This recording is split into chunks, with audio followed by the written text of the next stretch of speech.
Chama chetu hakigombei. Chadema haiko kwenye uchaguzi. Chadema haipambani. Kwa nini Samia hapambani na Chauma na ACT ndio vyama vyake? Na isitoshe pia hata ACT yenyewe haina mgombea urais. Apambane na Salum Mwalimu ndio chama chake. Wanatutafuta nini? Mimi nilifikiri tutakuja kushawishiwa kwamba kuna umuhimu wa kupiga kura, lakini tunashawishiwa kukimbia miji. Watoto wetu wanasoma, wanaishi kwa shida. Hawaoni wazazi. Sasa hizi ni provocation, tunaziita chokochoko.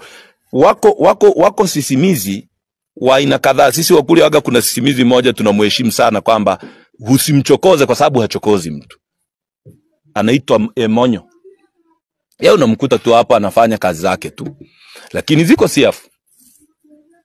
siafu na wengine pia. Watu huheshimu wale siafu kwa sababu ni wakorofi. Sisi familia tunawarudia kuwakumbusha. Tuna kaburi nyumbani hapa. Wanataka watuongeze jingine? Au wanataka waondoke tena na huyo kusikojulikana kama ambavyo wengine wameondoka?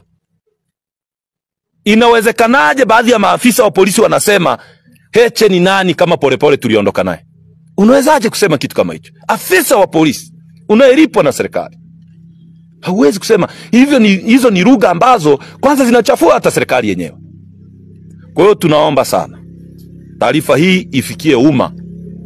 Sijui kama itafika, lakini ifikie umma kwamba taharuki hii ambayo sisi tunatuliza, na hata sasa ndio maana mmeona tumekusanyika tu kwa haraka tu wachache ili tuweze kutoa hii taarifa. Lakini tungesema hapa kingejaa kijiji, mwisho wa siku tena wangekuja kusema kwamba tumekusanya watu kufanya fujo. Watu wa Tarime ni wastaarabu, ila hawataki kuchokozwa.